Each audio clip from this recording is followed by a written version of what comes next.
It basically ejects as you're trying to come back up. Yep. And now I'm out in the chute.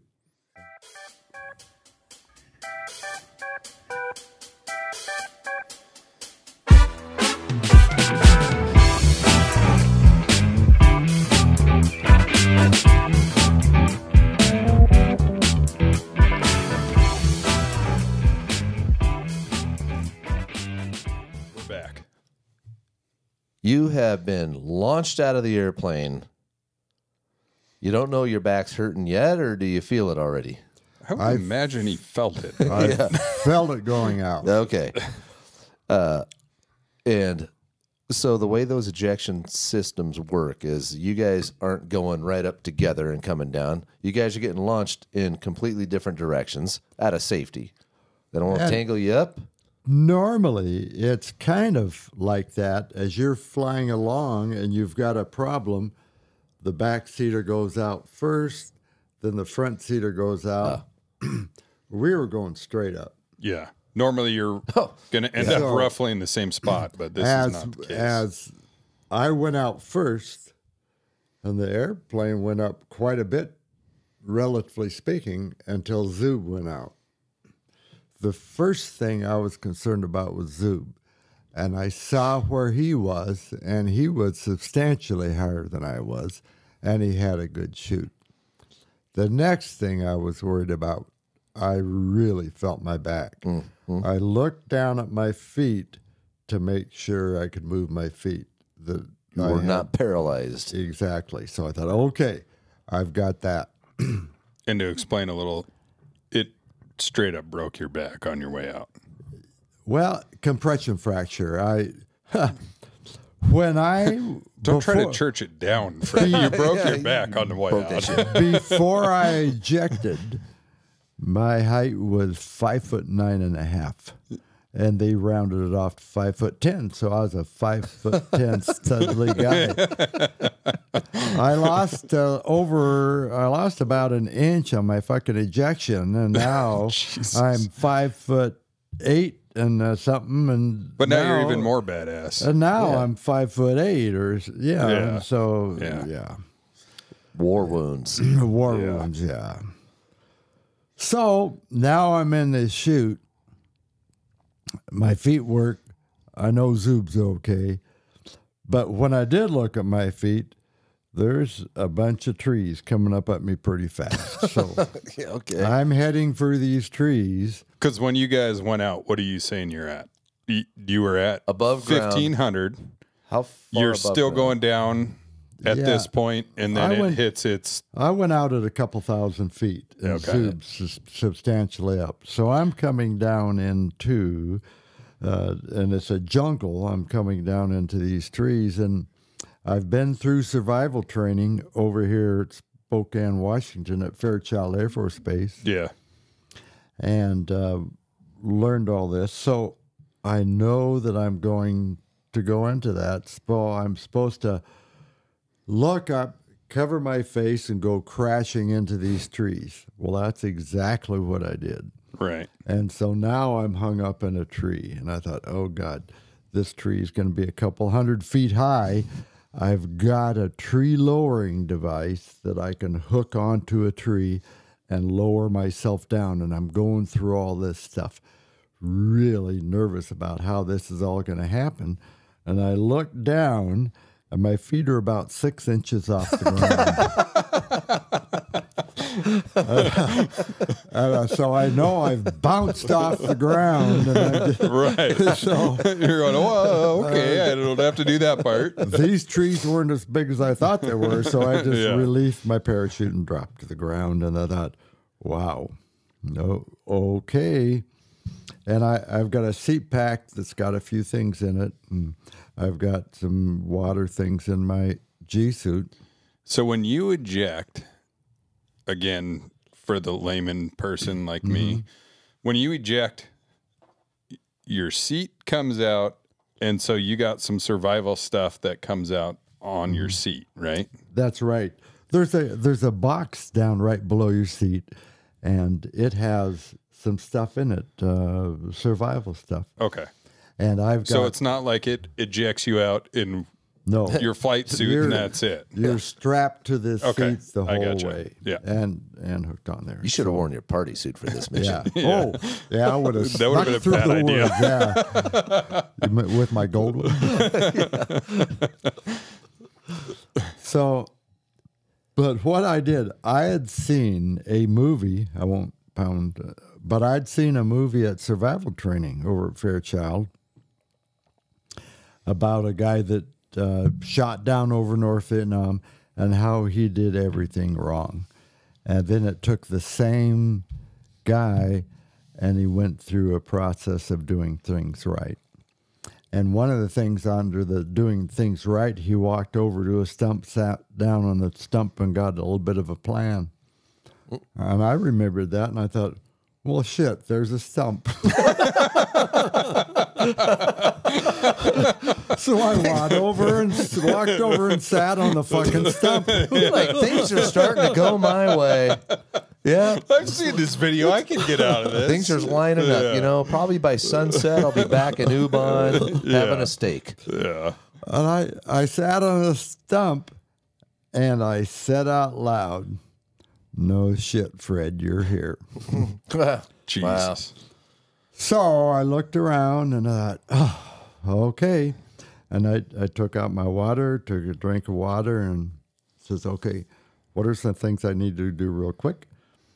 And I said, okay, I need to get on the radio and let somebody know I'm here. I need to get anything I want to escape with, and I need to get away from this parachute. So that's my plan. And so I got I had a radio with me, and I turned the radio on, and I heard a beep, beep, beep, beep, beep, beep, which is when you eject, it's an emergency beep goes off. Right. And I had turned mine off on my seat. It's on your seat. And I had turned it off, but Zub hadn't turned his off. And so that I could not communicate with anybody. I said, so shit, there goes that.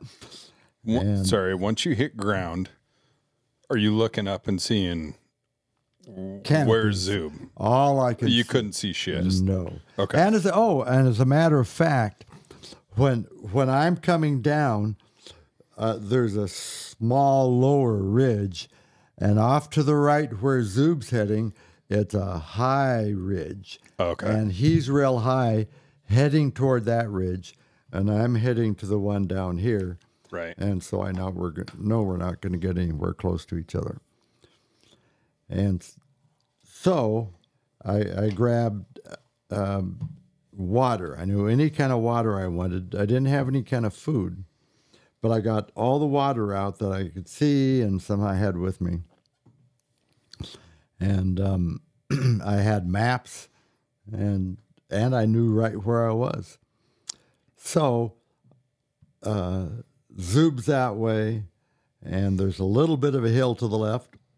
So I headed over that and got far away from the chute, and then I heard people, and so I found a log, got over the side of the log, and it had a little area underneath it, and I crawled underneath that log and laid there, and people were looking all over and shooting guns and stuff, but they didn't have a clue where I was. And speaking of where you were on the map, you guys are probably hopefully looking at right now, there's a red circle. Mm-hmm. That red circle was where you parachute. It wasn't where you got hit with the. It was where you actually ejected and came down. That's true. Okay, that's it.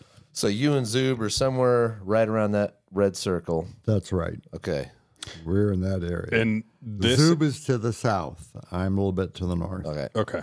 And so this area that you end up in, somewhat populated? Because if there's people there already? Yeah. I drifted over. I went, in my chute, I went over the top of a little village.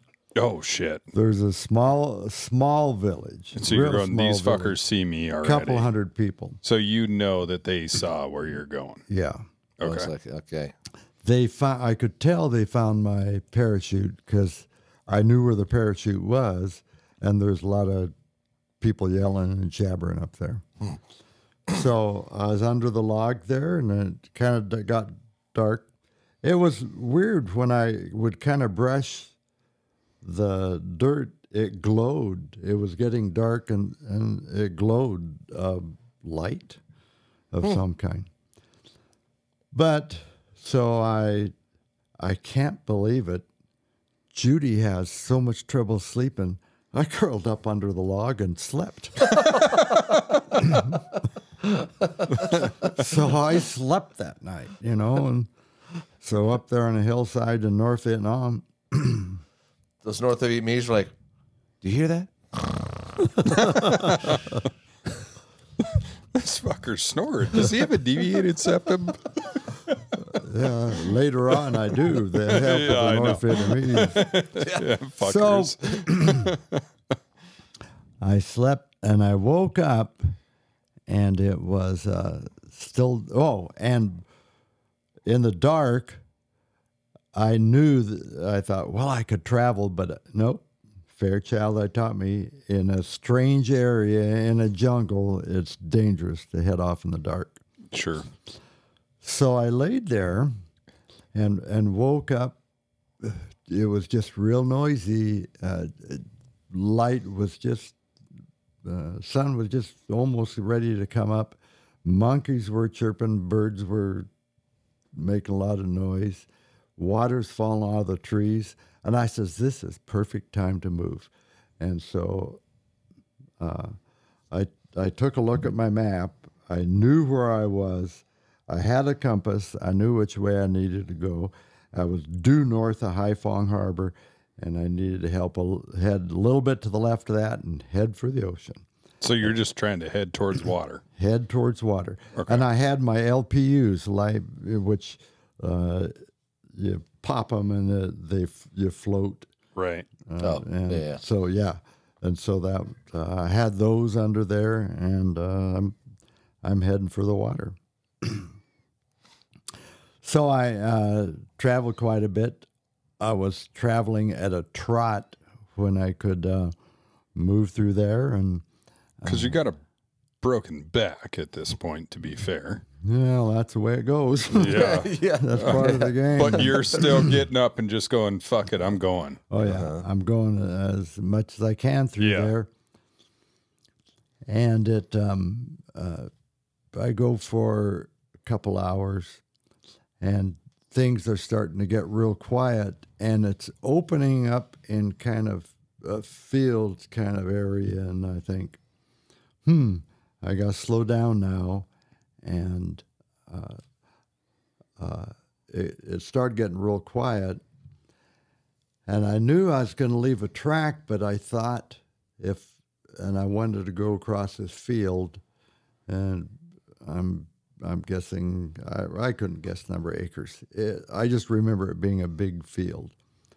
And so it was kind of elephant grass, which was damn near as tall as I was. So I got down hands and knees and crawled. I was crawling as fast as I could, and I started hearing people. And I found some bamboo. It was a little thicket of bamboo, so I climbed into that, and out of my Fairchild training, I knew that bamboo had water in it. Are we sponsored by Fairchild, by the way? And I had Fred definitely should be. I had a knife here. I had a gun, had a 38, and I had a knife, and on the back of it a saw. And so I cut down these bamboos, and I was able to cut holes. And by God, I was getting water out of there. And so I was drinking all the water I getting a lot of water. And so I was sitting there drinking water and got my maps out again and really knew where I was. And so looking at these, and I knew what heading I had to go, and I knew how to go there, and I had got my shit together now. I know what's going on, and listen around, not hearing anybody, and it's time to get going. Took another drink, got the maps put away, heading on down, continued to go, and I started hearing people again. And about that time, I came up to a little bunch of trees, and there was kind of a little hole compression against two trunks in an area there, but bushes kind of coming into it. So I crawled down into that hole. And the Gomers then were coming really close, and I thought, oh boy. And so I just kept real quiet, and then they left and went away. And then I had some stuff for camouflage. Mm-hmm. You know, you put the grease on, Rambo kind of stuff. I thought, oh, that's what I'm going to do now. Got to really hide. Fairchild training. Fairchild training. I've gone over and talked to the guys a little bit over there. They're super. They're awesome. So I got that stuff all over me and made sure my neck was done. I had put on gloves, and so I wouldn't shine down there. And then my friends came by again, and so I was just real quiet.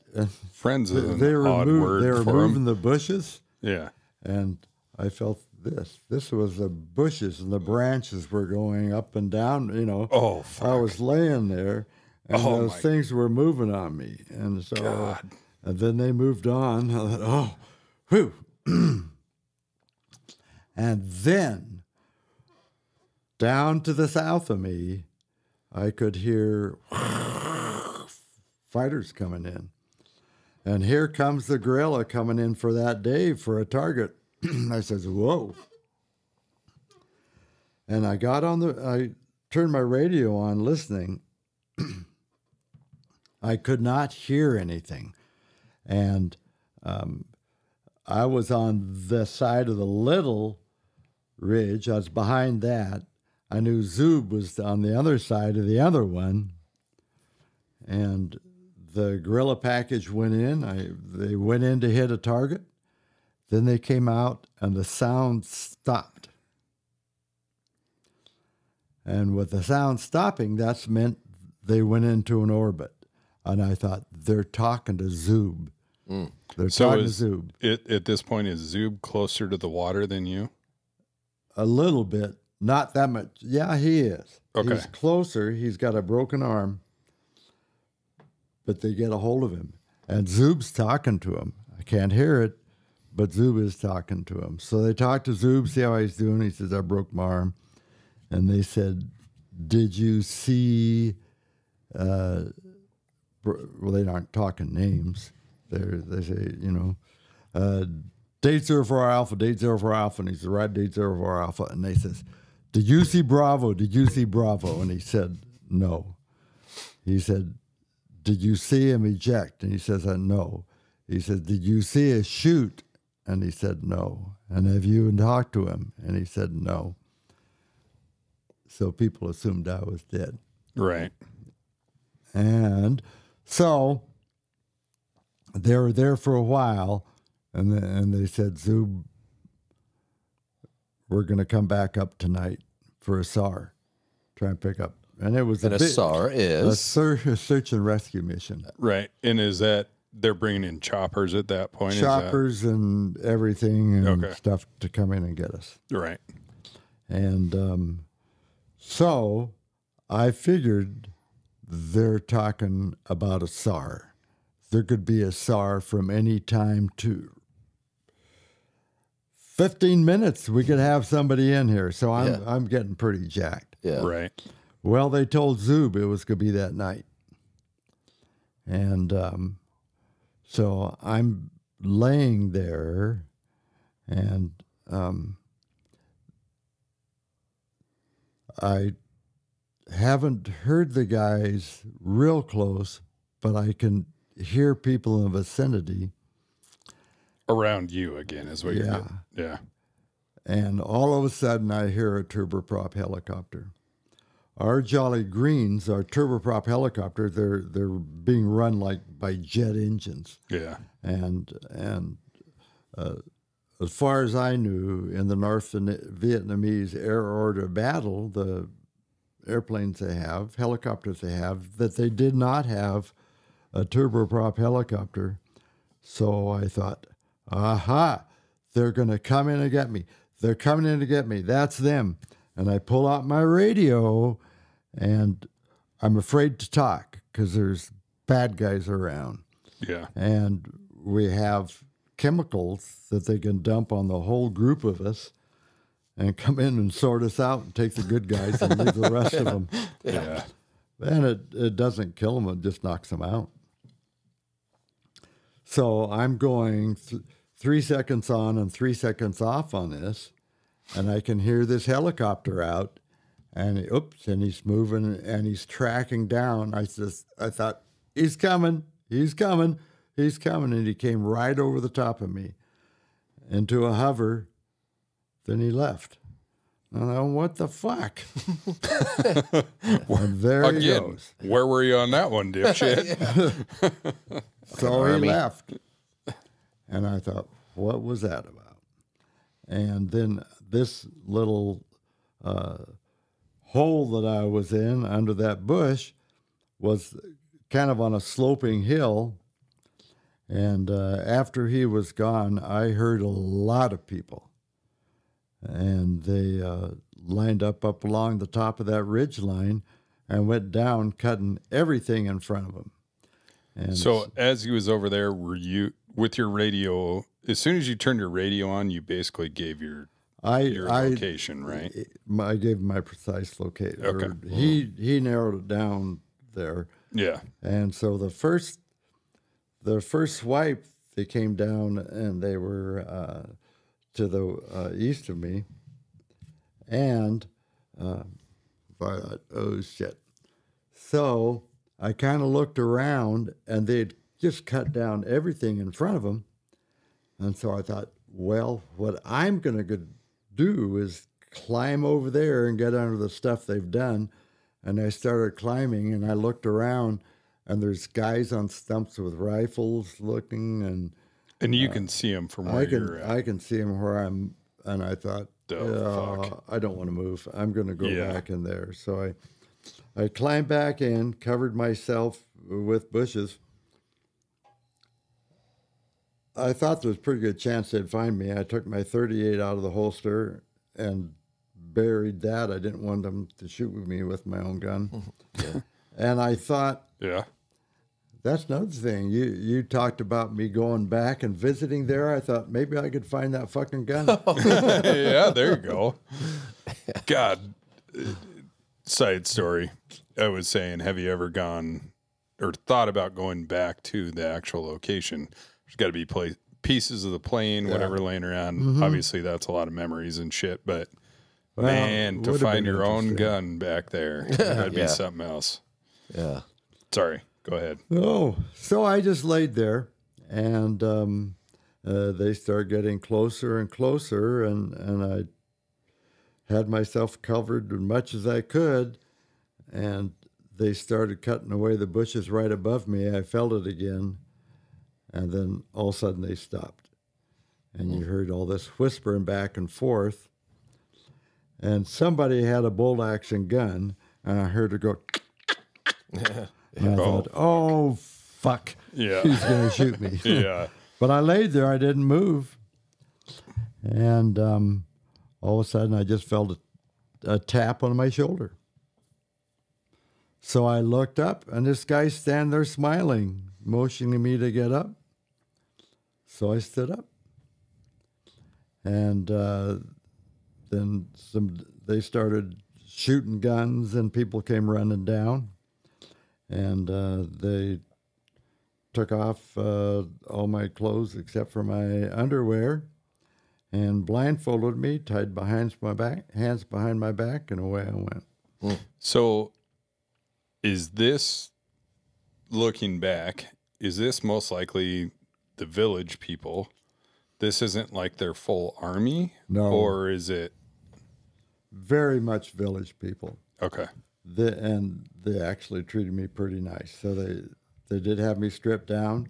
We walked for, I'm guessing, about 15 minutes. Then they stopped me, and I just stood there, and they took off my blindfold, and I just kind of looked around, and there were people with cameras standing in front of me, and I turned back, and there was a girl standing up on a stump that I guess was 12 years old, holding a rifle. And so I'm guessing they're saying she's the one that captured me. We got one, yeah. You know, type of thing. So after then they blindfolded me, tied my hands back up again, and we continued on. Yeah. So, so from there, from my understanding, they basically parade you through the village, right? And it's kind of a, hey, look what we got. Well, matter of fact, first of all, it wasn't any parading. They took me out down into this village, and took my blindfold off, untied my hands, and there was this gentleman, an old man. He had white hair, and he offered me this water, and I drank water, and he smiled and bowed his head at me, and I thought, well, this isn't going to be so bad.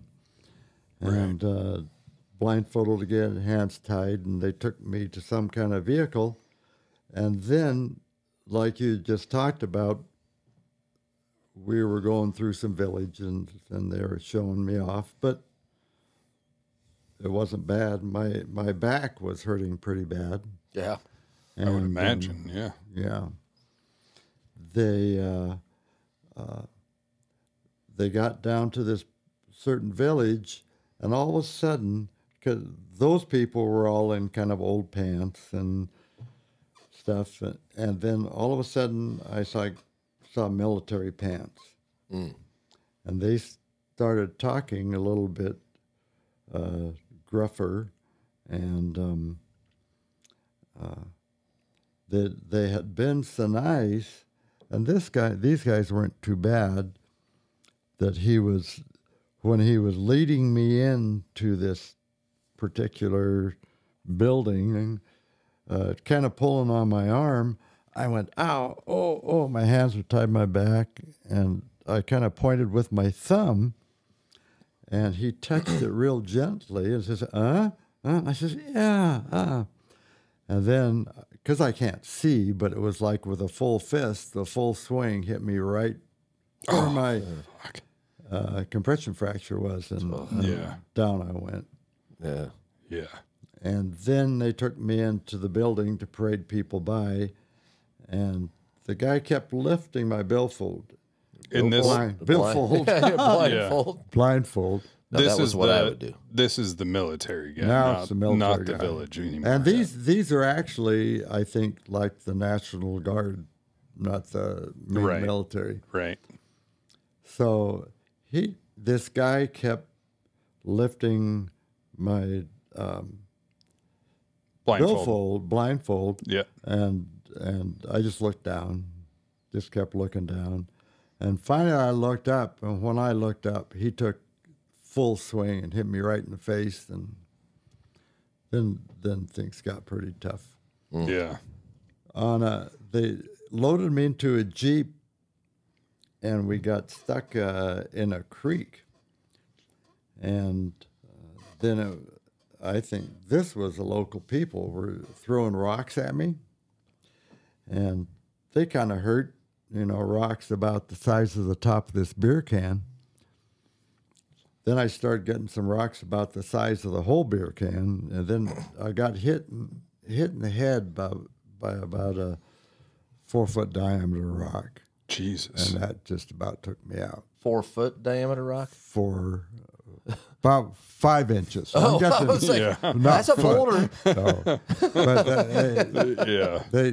But either way, not good. They used that rock to beat me in the face, to pound on my feet, and things got worse. And we're back. Dad, I'll let you continue. All right. We're on this trip to Hanoi. We ended up in that Jeep, and like I said, they had thrown in and hit me with that rock and used it to originally smashing my toes, and then just hitting me with it around the head. And they ended up breaking a tooth, which ended up being a pretty bad deal while I was in prison. Anyway, and it was cracked, and I ended up having that pulled later on. But so as we headed out and stopped in a lot of villages, and one of the guys that was there specifically liked showing everybody how tough he was as we'd get somewhere and pull up my blindfold and either hit me in the nose or in the side of the head or something, knocked me over. And so that just kind of continued on.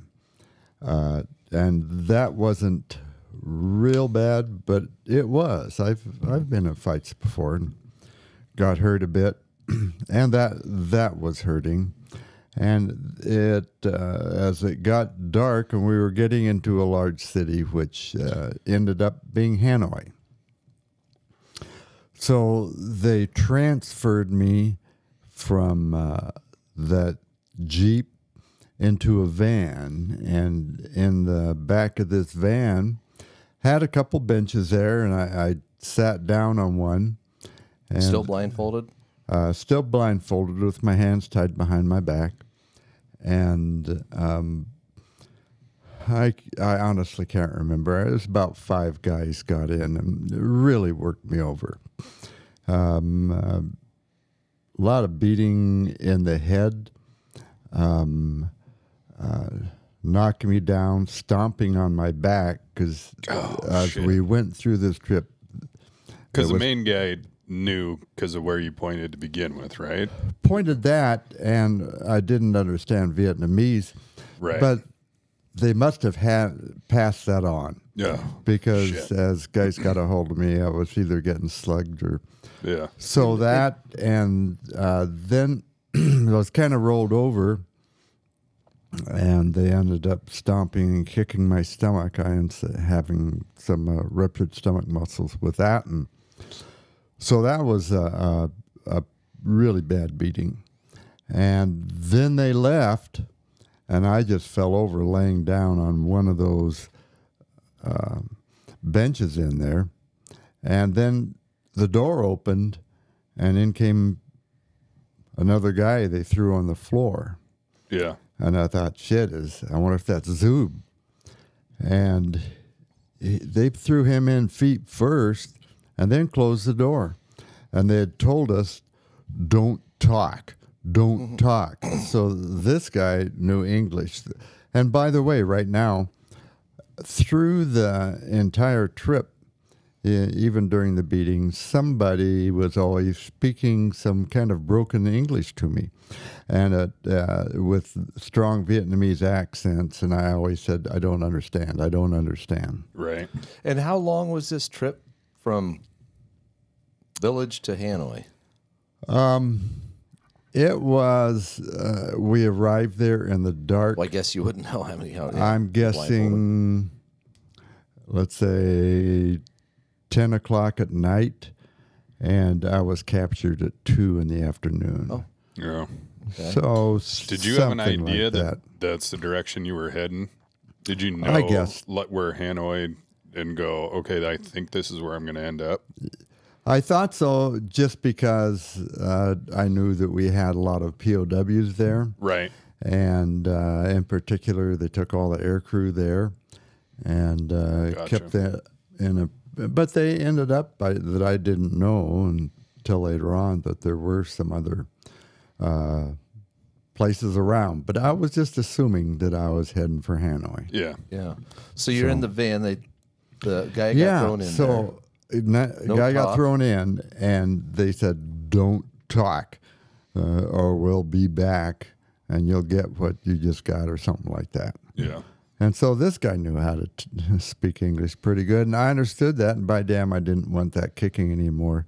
So I didn't talk, and I wondered who this guy was. And I was, of course, I was barefooted, so I put my foot over and touched this guy, and the guy kind of patted my foot a little bit, and I ran my foot up along, and I felt his head, and it felt like this guy had a crew cut, and Zub didn't have a crew cut, so I didn't think it was him.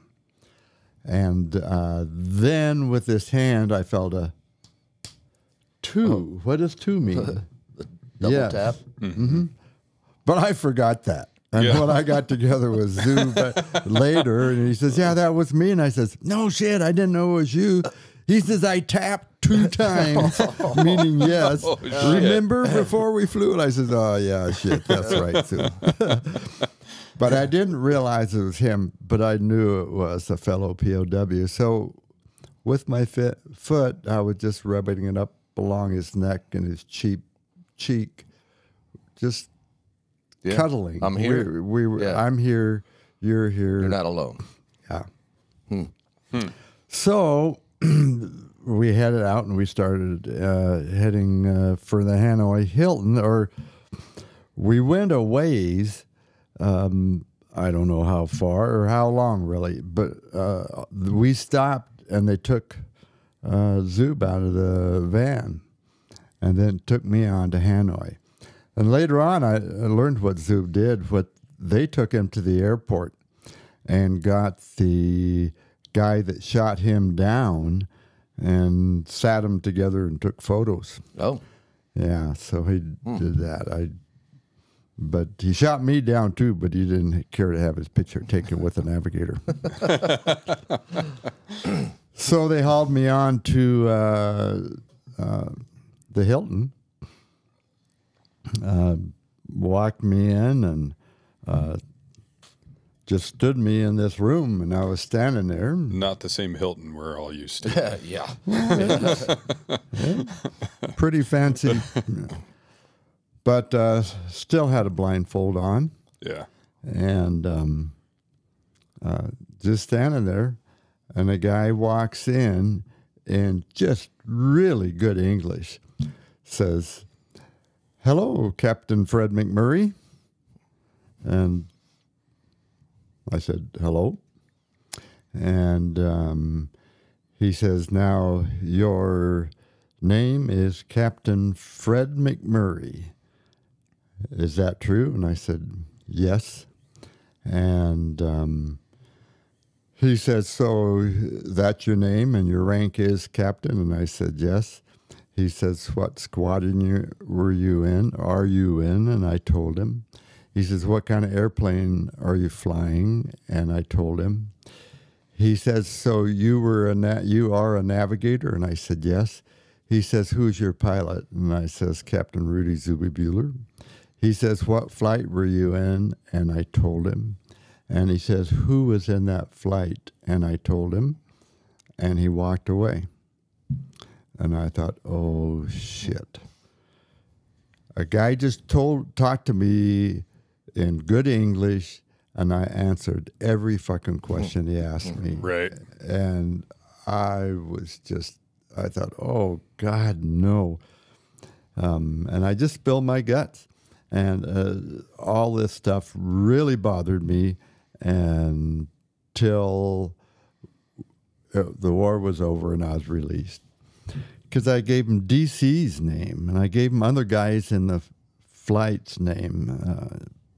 And I was really afraid that one of them would get shot down and weren't going to give in like I did and then get tortured because they knew it. And so that ended up not happening. So it did not end up being bad, but it just crushed me. Well, yeah, you think, yeah. Yeah. Well, after you got this shit kicked out of you for how long before that? I was kind of weakened. So I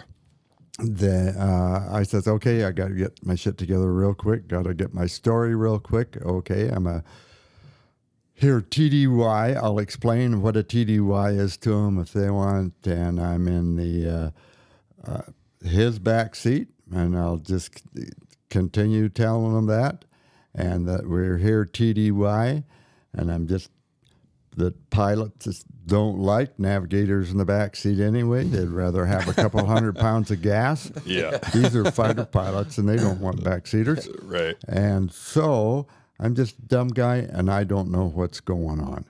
It's my job to just sit back there and look for MiGs, and or somebody's going to try to shoot us, and we still got shot down, and I know they're going to be mad at me about that. So I don't know what's going on. I'm a dumb, stupid navigator. Right. That's my story, and I'm sticking to it. Yeah. And then somebody came in and untied my hands and took my mask off, and they gave me a stool right in front of this table. And there were two guys, I had heard them come in, sitting at the table, and the stool I sat on was kind of a wobbly stool. I had to kind of put some pressure on, a little bit of pressure back, just to keep this stool upright, Right. from falling over. So they asked me the questions, same ones I just answered. And I knew they had that information, so I told it just like it was. I was going to try to lie out of it, and I knew right now I wasn't capable of doing anything like that. And I thought, if I go ahead and tell them that they might buy off. Yeah, they're going to think whatever that. it did. Yeah. So it started out real basic on a lot of basic things, and went on. That first interrogation was about 30 hours. Jeez. And I just because I was guessing the time, and I knew that it was dark in the middle of the night, and I knew we went all day and all evening and into the next night and into the morning. And Did they take turns? Did like two of them talk for a while, then yeah. they leave for a while, somebody else comes in, and so on? yeah, and the setup, there was a guy in front of me that asked all the questions, just like at this table. There would be somebody over there, and he's the guy that asked all the questions. And there's a guy off to my right that was taking notes. And at first I thought that's just kind of like a secretary, but as things went on, I realized that guy on the right's the guy in charge. Oh. And he's looking for my actions, reactions, answering things there. And they're asking targets and where targets are. And So most of that stuff, you're just making shit up at that point. making shit up. And with the targets for the next day, I very honestly could tell them I don't have a clue. Yeah, they don't tell me that shit. Yeah. Yeah. Tell me on the way. Yeah. I said, we find our targets out in the morning. Right. So anyway, do that. And like you said, in and out. Some people are real nice. Some are tough and yelling a bit and standing up and bad-mouthing me. And some couple of them, when they came in, said, Fred, we'd really like to send you home. It's too bad that we have this war. If we can work together and you can just help us. And, of course, we'd really like to send you home. And trying to butter you up. Yeah. Which most of that you're going, bullshit. I just got to get through this. Yeah. As we were getting down towards the end, I'll back up a little bit. When they were talking about targeting, they were really interested in targets, and they said, "Well, untie your hands so you can point at the targets." And so they untied my hands, and that was really good. Yeah. Felt good to get that off, and it wasn't real bad, but just to have them untied. So did that, and by the way, they had my hands tied in front now instead of behind me, which I preferred. Yeah. And they ended up, after I pointed at the targets, they didn't like that answer, and then they tied my hands tighter. And then they said, okay, you can point at this and that, and then I didn't do it. Then they tied them tighter, and they were tying them substantially tighter, and then they put them behind my back again and really cranked it down. And so they put an extra ropes on there and tied it real hard. I did not go through the rope tricks that guys that really got tortured went through. Yeah, so the rope trick actually was a famous torture that they did in the Hanoi Hilton. That's not what they did with me there. They just had tied my arms tight, which ended up affecting me to this day. Well, it's not comfortable. Hold on. Does that explain your golf swing? I guess that's it. By God, thanks for putting that out. That's a good excuse. You're a real asshole, John. So, but this rope trick they would do on others, that was just like popping shoulders out. Yeah. And just to say right now, I did not go through torture while I was in Hanoi. That the old guys.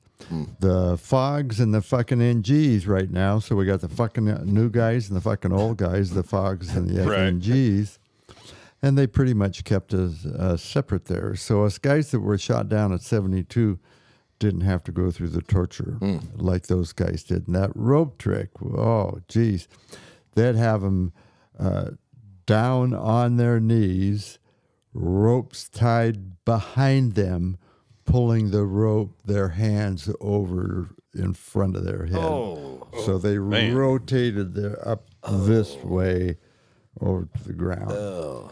Get their shoulders, and then just kind of push them over to the side, leave them laying on the ground like that in their cell for a long time. Right.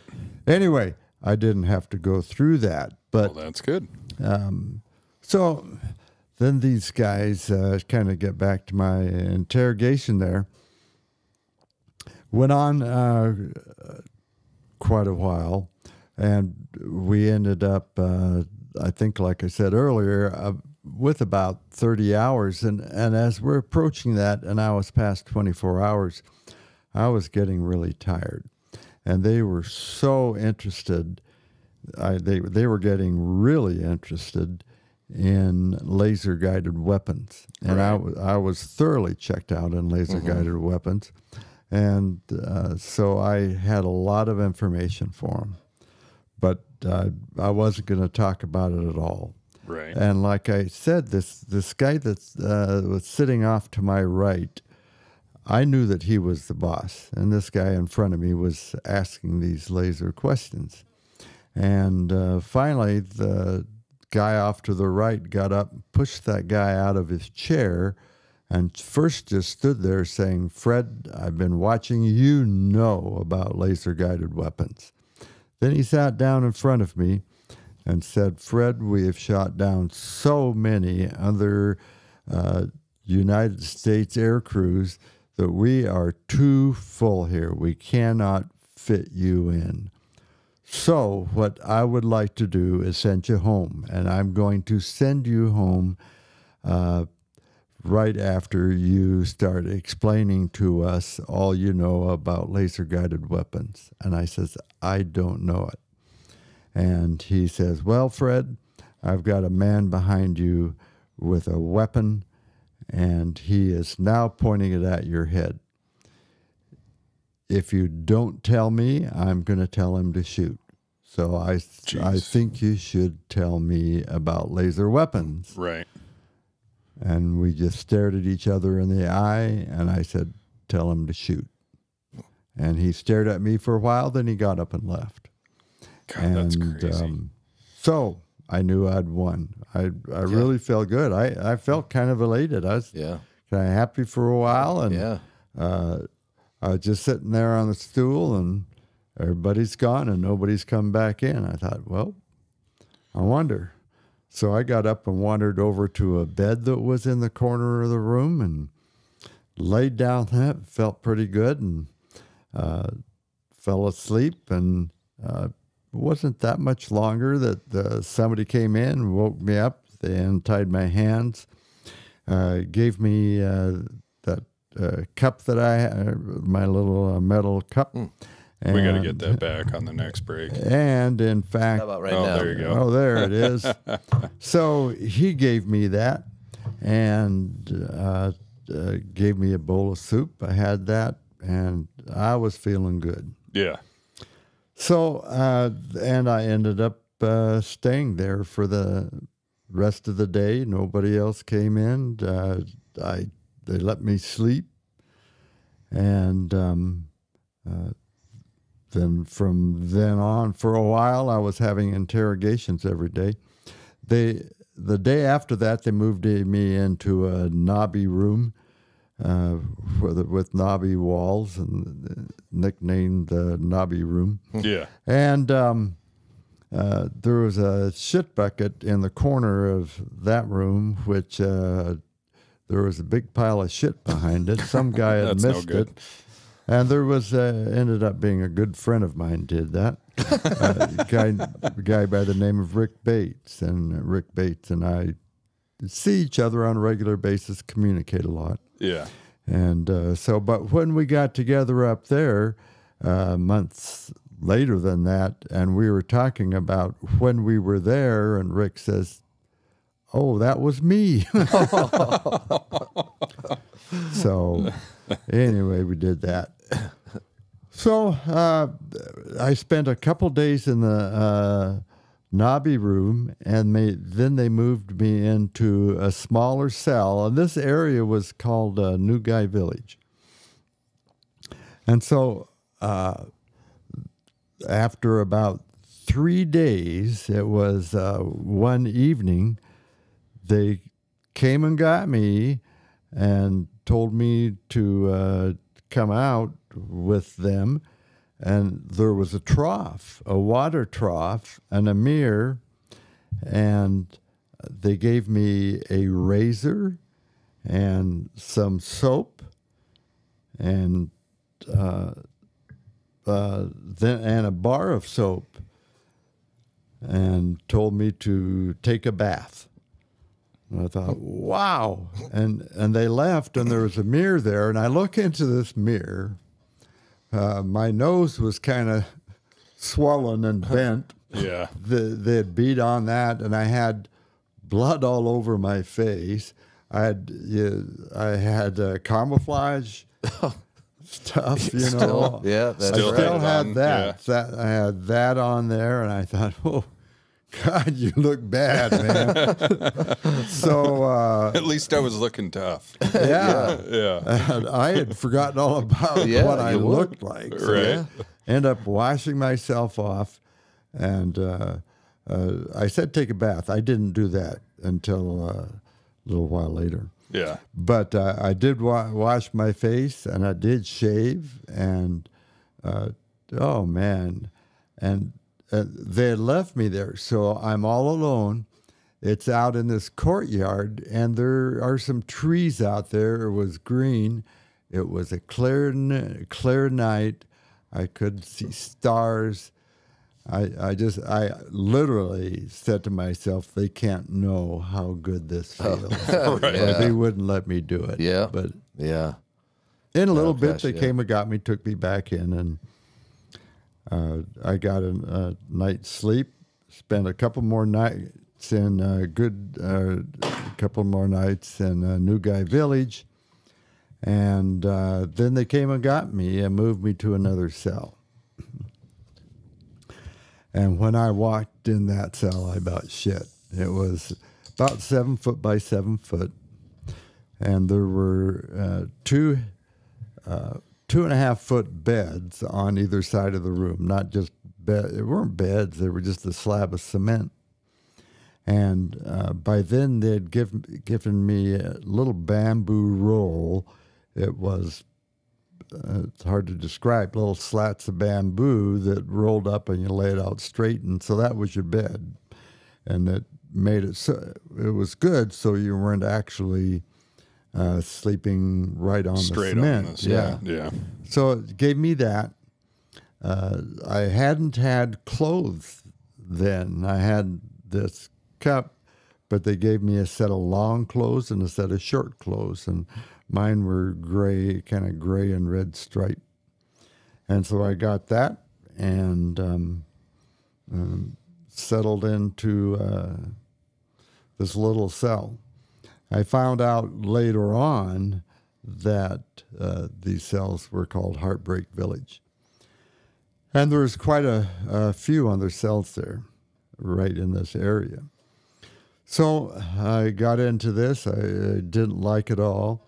I looked on the back of my door, and the door was a wooden door, and on the back of it was carved KIA, and that means killed in action. And there was a fly there. So somebody had killed a fly and put the initials KIA there, and down below it was written Beekman. That gives me chills. Oh, really? Bill Beekman. He was one of the guys that graduated from my same navigator class. Oh, really? And we were pretty good friends. And I knew that Bill was up there. I didn't know he was in prison. I knew he'd been shot down. Yeah. He was flying out of another wing. But I knew where he shot down, and I knew where he went in. So every time I flew over that up in North Vietnam, I was always listening for him. Right. Always listening for him. But so he was in there. Did you notice that as you kind of went through on your journey of like people leave little marks No, that throughout, was, or was that the only one that you that really? was the one. I left a big mark on the back of that same door. But anyway, so there I was in this room, and they came and got me I think I every remember day. that story. Say what? The mark that you left. I think I remember that one. The book, yeah. So they ended up calling me to go do an interrogation, and they all they did is come open the door and say, "Put on long clothes," and it was still kind of warm, so I was wearing these shorts. I had these shorts and a short sleeve shirt, prison garb. So I put on my long clothes and off we went. And for I'd saying for a while, most of the time, they were asking questions about tactical kind of questions. Yeah. As a matter of fact, after I'd been there about a week, they took me to a different place rather than this tiny little shitty room they were going in doing interrogations, and it was a much nicer room, and it had a blackboard in it. And so I went in and sat down. This guy came in and talked to me in perfect English, and he explained that it was a Vietnamese, a tall one, and he said, "I have a PhD in laser physics from Stanford University." And he sounded like he did. And he started talking about lasers and lasers, how they work and how they're used in weapons. And then he started wanting to know questions about our laser system, specifics that I didn't have a fucking clue about. And I could really tell him, I don't understand. You're a PhD in laser physics, and I don't understand what you're talking about. Yeah. So I could honestly tell him that. So he went through that, but he was a pretty smart guy. It sounded like I didn't even understand what he was talking about. Right. Huh. So that continued, and they pretty much stopped asking questions about lasers or questions about tactics. And they started talking about the United States and how it was wrong there, and the Vietnam War and stuff like that. Right. And then started wanting me to sign things saying, well, you know, my government is bad for doing this. Anyway, a lot of stuff like that I Is that just said, mind games bullshit that They- that they're, or what were they? Well, can't they What do use, they it, use that that kind of for? as a trophy almost? Well, they would want to, yeah. No, I don't think so much as a trophy as I couldn't say for sure. I figured that they would, if I said anything at all, that would be in the papers or Right. on TV. Oh, or I gotcha. Yeah.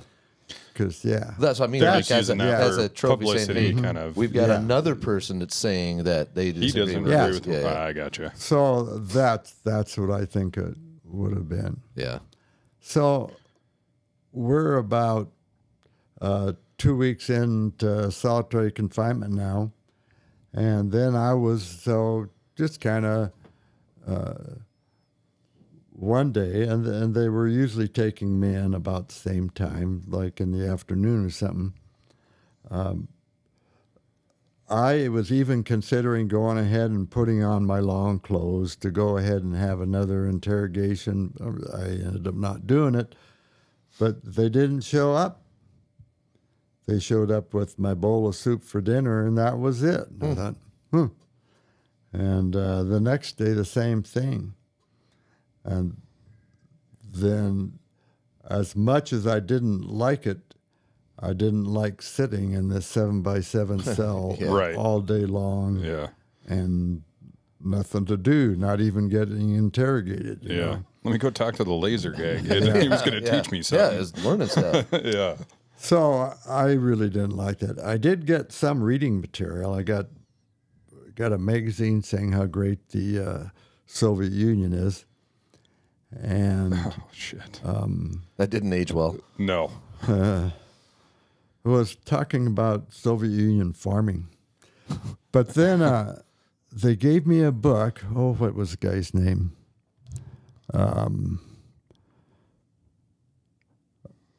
I forget. But anyway, it was an anti-war book by this American guy, and I had read another book of his, and so it was, a bullshit stuff. Mm-hmm. But anyway, and they gave me a history on Vietnam. While I was up flying combat missions and putting bombs on their heads, I ended up reading a 3-volume history of Vietnam, and I felt like I really knew what the hell was going on. And Yeah. they were some real bogus. And I read the stuff they gave me. Better than just sitting there. Yeah. It's better than just sitting there. And I figured that was going to arm me for interrogations. When they came in, and if they started, it was Jane Fonda's boyfriend at the time. Anyway, I don't know. so since I had read a book of his, and like I said, I thought it was bogus, didn't agree with him at all. But I read that before this, and so I was pretty well versed, ready to handle. Mm-hmm. And so Right. after doing a couple of those, they quit. And then after about a little bit more, interrogations stopped. I might go in once a week. But then solitary confinement really started getting to me. Yeah. I paced a lot, and my room was basically 2.5 feet wide and 7 feet long. And I just paced in that, and that was my day. And I started really worrying. Just worrying continually, worrying about myself, Right. worrying about John and his sisters and his mother and my parents. Just continually worrying about my health, worrying about if I'm ever going to get out of here. I was I went, I don't know, like a month like that. I was Jeez. almost, not quite a month, let's say about 3 weeks, just getting whacked out. And I said to myself, Fred, you got to get your shit together. You just got to get your shit together. I knew Ed Alvarez had been there like 9 years. I said, you could be here for a long time. And so pacing back and forth in the cell and getting really upset continually. And so I had to get rid of get my act together. One of the things I knew I needed to do was to do some exercising. Right. And so I exercised and couldn't do a whole lot because still some injuries and stuff, but I did. I did some of that. That helped me. That really helped my mental attitude. I hate to interrupt, but Go I want ahead. to anyway, because I think it's probably pretty well assumed that obviously when you're shot down, you're taken as a prisoner, you're not given a 3-year sentence or a 5-day sentence or a 20-year sentence. You don't know. And so I think that really plays into your mental state when you were having to pace back and forth of, You're like thinking you said, you could be there 9 more years. I could be here the rest of my life. My life might end tomorrow. My life might end a year from now. I might be here 20 years.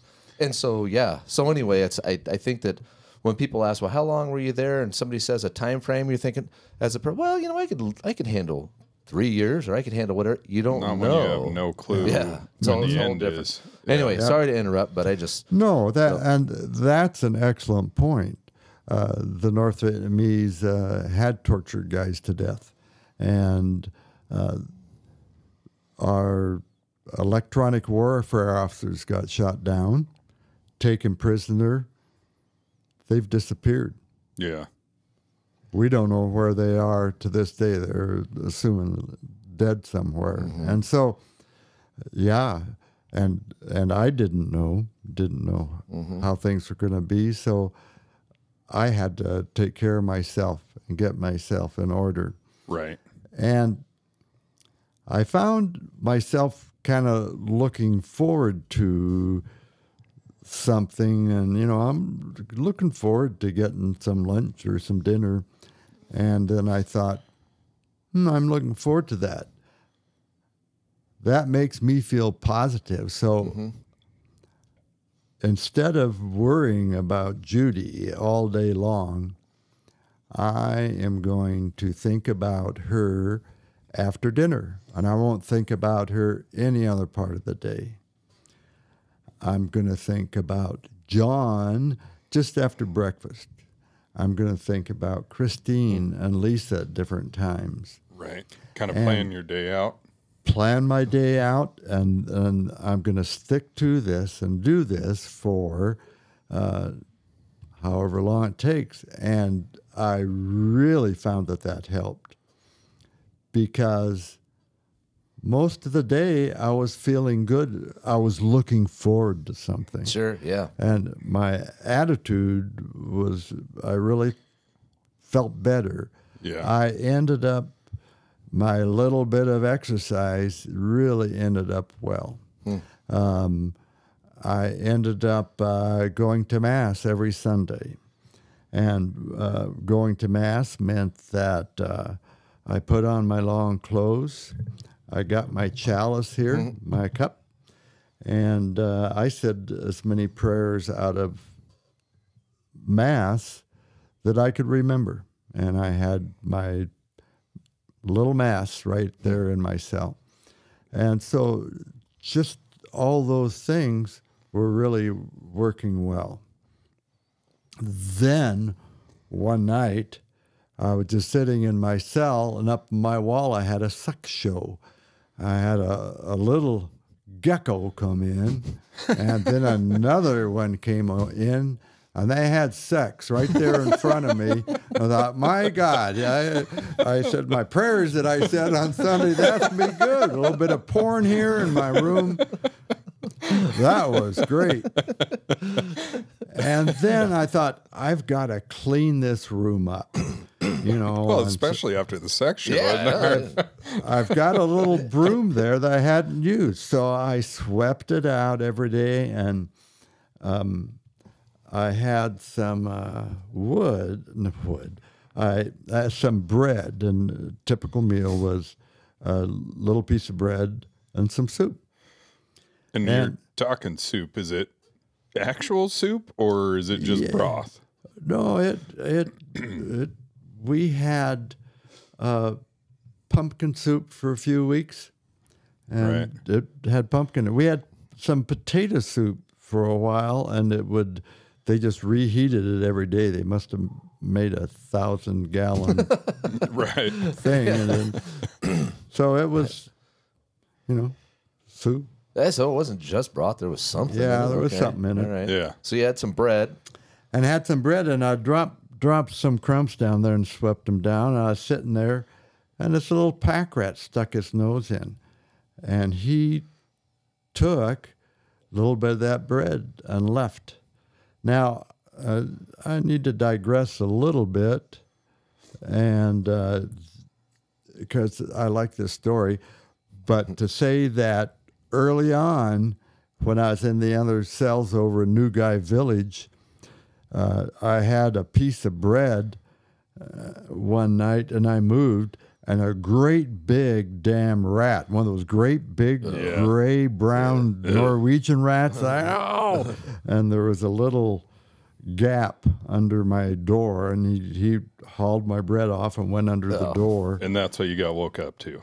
And I saw him a few times and would throw my slippers at him. But so I hated him. But anyway, back to my little pack rat. I really liked him, and that was just kind of a fun experience. And I'd like to tell you that here in a couple minutes, but we'll take a quick break. So that pack rat really seemed to like those crumbs, and so then he ran off. And so the next day, I actually broke off a couple little hunks of bread and put them down there, and he showed up, and he liked that. We did that for a couple more days, and then when he showed up, he brought me a piece of fruit. I couldn't believe it. And, of course, he had gnawed on it, and I wasn't going to eat the thing. So I don't know what it was. He left it there? Yeah, he left it where I'd been putting the bread. Huh. And it was kind of like an apple kind of thing or something like that that had been chewed on. So I took that and put it in my shit bucket. And so he brought that for a couple days, and I kept giving him some bread. And then he brought me a red piece of chalk. Oh. I almost cried. I could not believe it. It was a really skinny, about 2-inch long piece of chalk. And I didn't know what to do with it, kind of fiddled around with it. And then... And are you worried at this point? Like, do they come in and look at your cell at all, or no? No. Okay. Sorry. Interrupt you, but no, but they didn't. I was totally left alone in there. And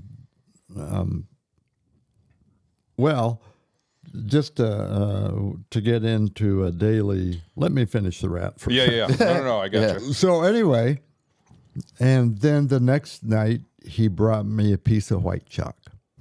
Wow. And then he quit coming. So I had this piece of red chalk and white chalk. I drew and all kinds of stuff. And in great big letters, I wrote "fuck you" on the back of my door. That's why I was laughing earlier. I remember that story. Fred left his mark on that wall. They'd open the door and just kind of look around, but not come in. And I kind of wondered, but so. They thought you were just naming a town somewhere. Yeah. What town is that? Oh, fuck you. So that and our daily, what they would do is let me come out once in a while and empty out my shit bucket. And so there was a bigger bucket thing that I dumped it in, and they had me come out and get my food. They didn't even bring the food in. So they'd be standing there. Let me come out. It was a little 2 slabs of wood out there, and I had my bowl sitting on it. And there that was, and give me some water. Huh. So, and every morning they would give us tea. And so what that was hot water as compared to just cold water. Yeah. Right. Yeah. So it didn't have any flavoring in it, but they called it tea. Yeah. So when you walk out to go grab your food, do you realize, I guess, did you know at this point the prison's bigger than where I'm at? Yeah, just because I had moved around quite a lot and regressing a little bit. After I had got into this room, I had kind of figured, well, I saw, before I came into here, I saw a lot of other doors down there. I thought, okay, there's going to be a lot of prisoners here. Right. And I wondered about Zub, because Zub had graduated from the University of Idaho a couple of years ahead of me. Yeah. And so after they got me in the cell, like I said, regressing here a month. Go Vandals, John. Yeah.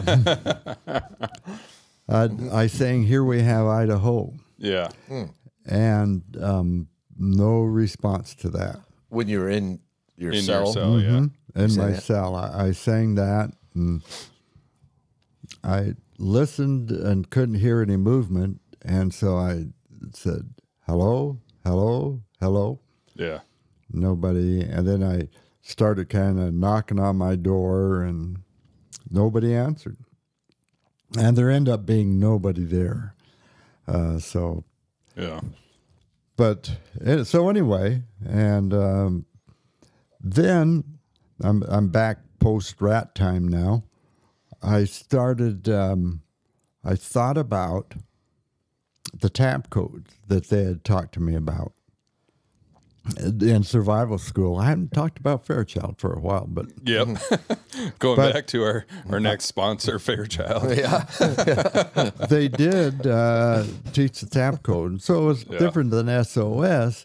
It was a matter of they go up to 5 across and 5 down, and that's going to end up giving you an alphabet with missing 1. Which one did they miss?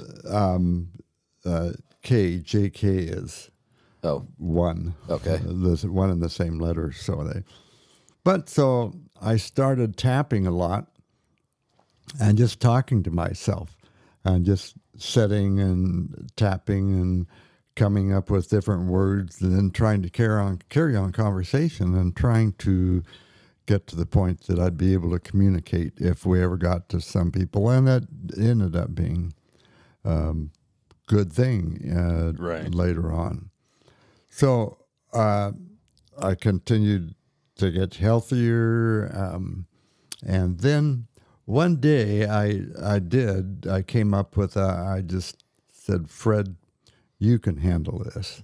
And I really had this discussion with myself. I says, "You got your shit together. You're in control." So I made a to myself, I says, okay, Ed Alvarez has been here 9 years. I can make it 10. And that's crazy. so I says, I can make it 10 years and figure I'm going to be out of here then.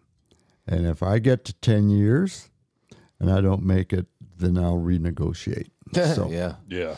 And up to this point, it's just you and the guards. Mm-hmm.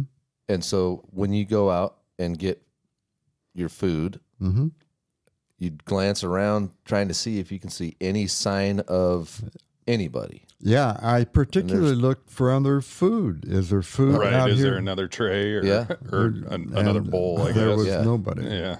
And so it was just you in this. Yeah.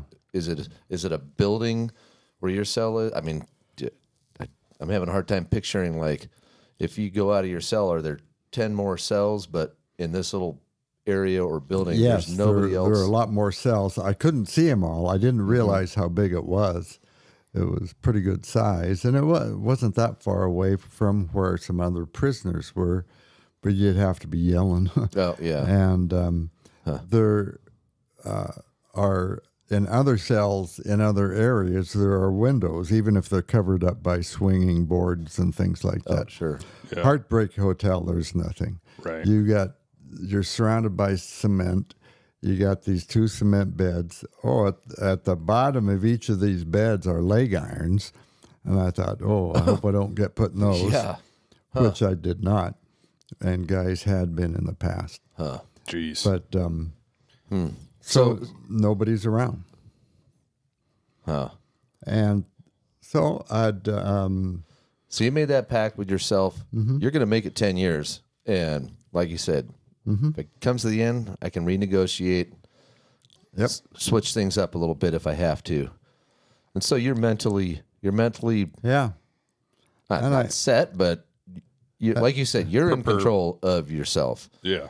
And they still talk to me once in a while, and I think they saw a change in me, and that's why things happened. In the middle of November, I was shot down on 9/11. I was shot down on our wedding anniversary. I didn't mention that earlier, and that's really important to me. Part. Yeah. Over in Thailand, because of the dateline, it was actually the 12th of September.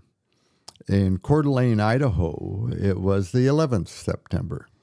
And when I was floating down on my chute after getting shot down, at that very time, Judy was out celebrating our anniversary with my parents. That's just it's like hard to fathom, like the hate to say coincidence, but it is the fact that those two things were happening Just at the same lined up. time. Yeah. Yeah.